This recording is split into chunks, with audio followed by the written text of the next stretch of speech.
Assalamualaikum warahmatullahi wabarakatuh. Perkenalkan, kami dari kelompok 1 yang beranggotakan Vina Panduwinata, Ria Agustina, Ernawati, Iksan Givari, dan Faris Numberi. Pada kesempatan kali ini, kami akan mempresentasikan mengenai praktikum auditing, khususnya modul 1 tentang kertas kerja neraca, kertas kerja laba rugi, surat perikatan, dan rencana pemeriksaan.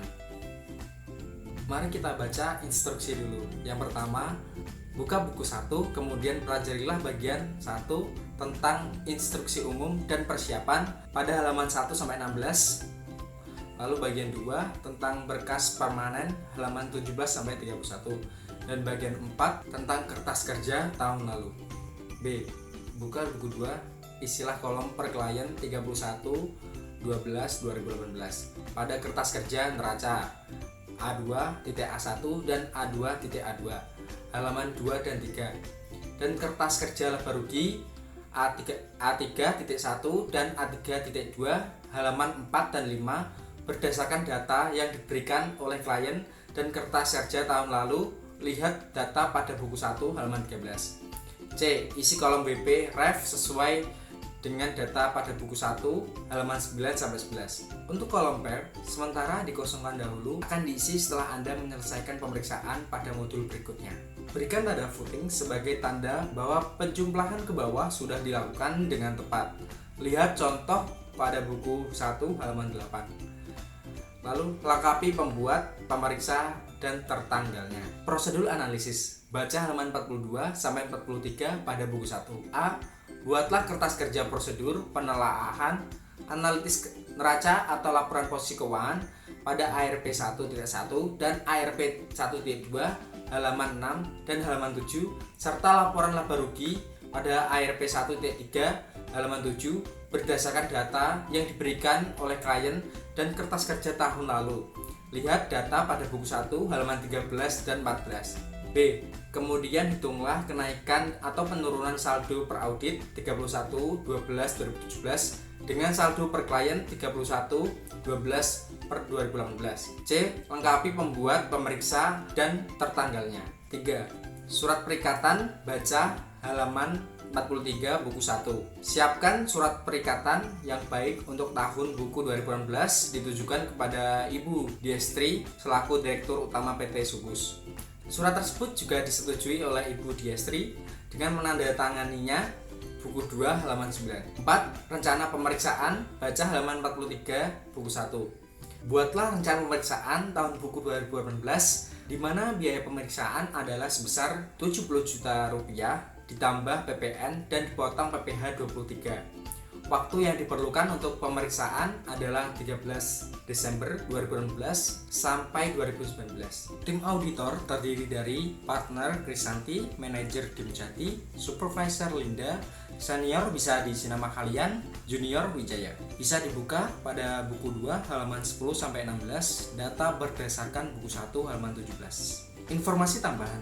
Yang pertama, schedule penelaahan analitis halaman 6 sampai 8 buku 2 yang tidak terdapat saldo tahun sebelumnya, yaitu pada tahun 2017, maka dikosongi saja. Apabila terjadi penurunan, maka dibuat dalam kurung. Yang kedua, mengenai waktu audit. Bisa dibuka pada buku 2 halaman 16, memakai data buku 1 halaman 3.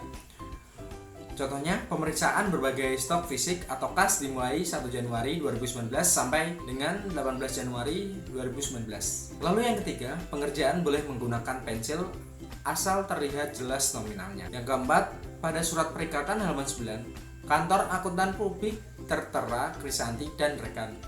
Dan reknek bisa diisi dengan reknek KAP Krisanti dengan nama partner Krisanti. Dibuat oleh Wijaya tanggal 19 Desember 2016. Diperiksa oleh nama sendiri pada tanggal 12 Maret 2019. Untuk WPRF, contoh apabila kewajiban jangka pendek dalam kurung M, maka untuk akun selanjutnya dalam kelompok kewajiban jangka pendek diberi kode M1, M2, dan seterusnya. Yang terakhir, pembulatan untuk persentase naik atau turun bisa dibuat tanpa angka di belakang koma. Selanjutnya akan dilanjutkan oleh teman saya. Oke, terima kasih kepada Faris atas penjelasan mengenai instruksi dan informasi tambahan apa saja yang akan kita gunakan dalam modul pertama ini. Selanjutnya kita bakalan masuk ke dalam kertas kerja neraca dan kertas kerja laba rugi PT Sugus. Sebenarnya dalam mengerjakan kertas kerja neraca dan kertas kerja laba rugi caranya gampang banget.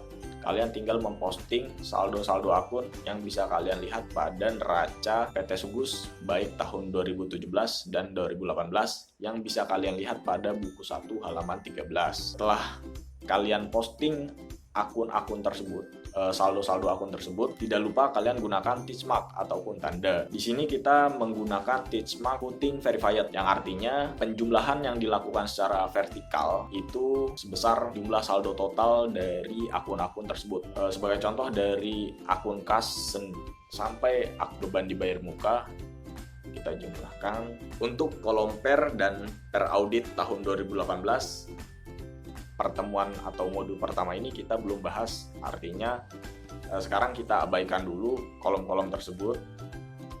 Selanjutnya untuk pembuat sendiri kita gunakan Wijaya selaku auditor junior dalam KAP ini yang dibuat pada tanggal 19 Desember tahun 2018. Untuk pemeriksanya itu seharusnya Lita, namun kasus ini kita menggantikan Lita, artinya kita menggunakan nama kita sendiri yang diperiksa pada tanggal 12 Maret tahun 2019 untuk periode atau tahun buku 2018. Tidak lupa juga kalian isi kolom WPRF sesuai dengan nama akun yang bisa kalian lihat pada buku 1 halaman 9 sampai dengan halaman 12. Untuk pengerjaan kertas kerja laba rugi sama seperti kertas kerja neraca, kalian tinggal memposting saldo-saldo akun sesuai dengan neraca tahun 2017 dan 2018. Tidak lupa juga kalian gunakan tick mark sebagai tanda penjumlahan yang benar. Tidak lupa juga kalian isi kolom dibuat oleh siapa, diperiksa oleh siapa, tanggalnya pun berapa. Intinya seperti itu.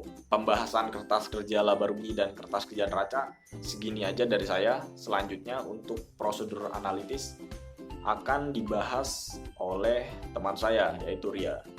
Terima kasih. Baiklah, selanjutnya saya akan menjelaskan mengenai instruksi 2, yaitu pembuatan kertas kerja prosedur penelaahan analitis neraca atau laporan posisi keuangan serta laporan laba rugi. Nah, untuk yang pertama ARPS 1 atau kita untuk neraca, yang pertama kita akan mengisikan kolom per klien tanggal 31 Desember 2018. Nah, untuk mengisi data per klien tanggal 31 Desember 2018, kita bisa buka buku 1 halaman 13. Nah, kemudian kita isikan dalam tabel seperti saya contohkan di sini, kas dan setara kas sebesar 47.490.324, investasi jangka pendek 1.715.000.000, dan begitupun selanjutnya sesuai dengan buku 1. Nah, untuk selanjutnya kita akan menghitung naik turun neraca. Untuk menghitung naik turun neraca ini, kita cukup membandingkan data per audit tanggal 31 Desember 2017 dengan data per klien 31 Desember 2018. Di sini saya akan mencontohkan untuk kas dan setara kas, yaitu pada tanggal 31 Desember 2017 itu kas dan setara kas sebesar Rp67.695.350 dan per klien 31 Desember 2018 itu sebesar Rp47.490.324. Nah, kita melihat di sini ini terjadi penurunan. Maka jika terjadi penurunan saldo, maka saldonya itu dikurung. Yang selanjutnya yaitu penghitungan presentase untuk setiap saldo.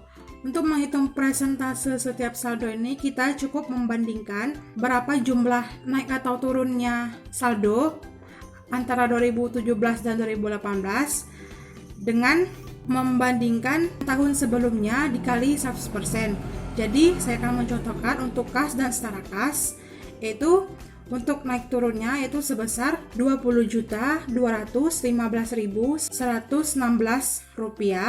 itu turun per Rp67.695.350 dikali 100% dapatlah minus 30%. Mengapa minus? Karena minus itu dia mengalami penurunan untuk saldonya. Oke. Yang selanjutnya saya akan menjelaskan mengenai prosedur penelahaan analisis laba rugi. Nah, untuk laba rugi ini kita akan juga sama seperti yang tadi pengisian per klien yang laporan neraca, itu kita cukup melihat pada buku 1 halaman 14, kita cukup mengisikan per kliennya tanggal 31 Desember 2018. Contoh, penjualan neto di buku 1 dituliskan pada tahun 2018 yaitu 42 miliar 586.834.000. Nah, itu begitupun ke bawahnya juga sama tadi seperti laporan neraca. Kita cukup memindahkan saja dari buku 1 ke buku 2. Yang selanjutnya juga untuk menghitung naik turun. Nah, untuk menghitung persentase dari analisis laba rugi yaitu kita cukup membandingkan antara naik turun dengan tahun sebelumnya dikali 100%. Contoh, untuk penjualan neto untuk naik dia mengalami kenaikan yaitu sebesar 11.955.236.150 dibagi 30.621.597.850 rupiah dikali 100% dapatlah 39%. Nah, tadi di laporan laba rugi serta laporan neraca itu di paling bawah tuh terdapat diperiksa oleh indeks, tanggal, serta periode. Nah, untuk mengisi yang dibuat oleh PT Wijaya, diperiksanya oleh kita sendiri nama kalian, dan indeksnya itu ARPI 123 tanggal 19 Desember 2018 untuk yang dibuat, dan untuk yang diperiksa tanggal 12 Maret 2019 untuk periodenya yaitu 31 Desember 2018. Selanjutnya saya akan menjelaskan mengenai surat perikatan. Nah, surat perikatan ini terdapat di buku 1 halaman 43. Kita tinggal menuliskan kepada yang terhormat Ibu Distri, Direktur Utama PT Sugus di tempat. Untuk tahunnya atau tahun buku yaitu 2018. Nah, di sini saya akan menjelaskan tentang surat perikatan yang sebelumnya telah dijelaskan oleh teman saya. Nah, di sini surat perikatan dari PT Sugus di mana mereka akan memberikan fee kepada auditor sebesar 70 juta atas tugas-tugas yang telah disebutkan di atas. Kemudian surat perikatan ini telah disetujui oleh PT Sugus yaitu selaku Direktur Utama itu Ibu Diastri pada tanggal 19 Februari 2019 dan Kantor Akuntan Publik Krisanti dan rekan. Selanjutnya adalah rencana pemeriksaan PT Sugus pada tahun buku 2018. Yang pertama ada informasi umum yang berisikan tentang sejarah dan latar belakang perusahaan, seperti akta notaris, tanggal pendirian, maksud dan tujuan perusahaan, dan alamat perusahaan. Yang kedua ada susunan pengurus, yaitu berisikan presiden, komisaris, dan direktur utama. Yang ketiga adalah ekuitas atau modal. Modal dasar dari perusahaan PT Sugus yaitu sebesar 2.220.000.000 yang terbagi atas 1.000 lembar saham biasa dengan nominal 2.220.000 per saham. Yang keempat ada kebijakan akuntansi. Kebijakan akuntansi yang pertama yaitu penyajian laporan keuangan. Penyajian laporan keuangan dari perusahaan ini itu menggunakan konsep harga perolehan, laporan arus kas disusun berdasarkan metode langsung. Yang kedua ada piutang usaha. Perusahaan ini menggunakan penyisihan piutang tak tertagih tetapi langsung membebankan ke akun laba dan rugi. Yang ketiga ada persediaan. Perusahaan ini menggunakan pencatatan persediaan dengan metode FIFO atau first in first out, di mana barang yang masuk pertama, maka barang tersebut akan keluar pertama. Yang keempat ada penyertaan dalam bentuk saham. Penyertaan dalam bentuk saham yang mencapai kurang dari 20% maka akan menggunakan metode biaya. Sedangkan penyertaan dalam bentuk saham yang mencapai 20% atau lebih akan dibukukan dengan metode ekuitas. Yang kelima ada aktiva tetap. Aktiva tetap dinilai berdasarkan harga perolehan dan penyusutan dengan metode garis lurus. Bangunan dan prasarana 20 tahun, mesin dan peralatan 10 tahun, kendaraan bermotor 5 tahun, peralatan kantor 5 tahun. Yang keenam ada pengakuan pendapatan. Pengakuan pendapatan oleh perusahaan ini yaitu saat penyerahan barang kepada pemilik. Yang ketujuh ada transaksi dan penjabaran mata uang. Pembukuan perusahaan diselenggarakan dengan mata uang rupiah. Transaksi dalam mata uang asing dibukukan dengan kurs yang berlaku pada saat terjadinya transaksi. Saldo aset dan kewajiban dalam mata uang asing pertanggal neraca dijabarkan dengan kurs tengah Bank Indonesia pada tanggal neraca. Selisih kurs yang terjadi dibebankan pada perhitungan laba rugi per tahun berjalan. Yang ketujuh ada taksiran pajak penghasilan, yaitu ditentukan berdasarkan taksiran laba kena pajak dari tahun yang bersangkutan. Yang kedelapan ada tahun buku. Tahun buku perusahaan PT Sugus yaitu berjalan dari tanggal 1 Januari sampai dengan 31 Desember. Sebelum kita melanjutkan pembahasan terkait dengan neraca komparatif dan laporan laba rugi, perlu diketahui bahwa dalam menyusun laporan keuangan, perusahaan PT Sugus telah menyelenggarakan buku kas, buku bank, buku besar, dan ayat jurnal, di mana proses pembukuan tersebut dilakukan secara manual dan komputerisasi. Kemudian terkait dengan neraca komparatif dan laporan laba rugi, di mana data tersebut kita ambil dari buku 1 halaman 13 dan 14. Bisa dikatakan kita hanya tinggal menyalin data tersebut. Untuk waktu dan biaya pemeriksaan dapat kita isi sesuai pada buku 1 di halaman 43. Oke teman-teman, demikian presentasi dari kami kelompok 1. Kurang lebihnya mohon maaf. Wassalamualaikum warahmatullahi wabarakatuh.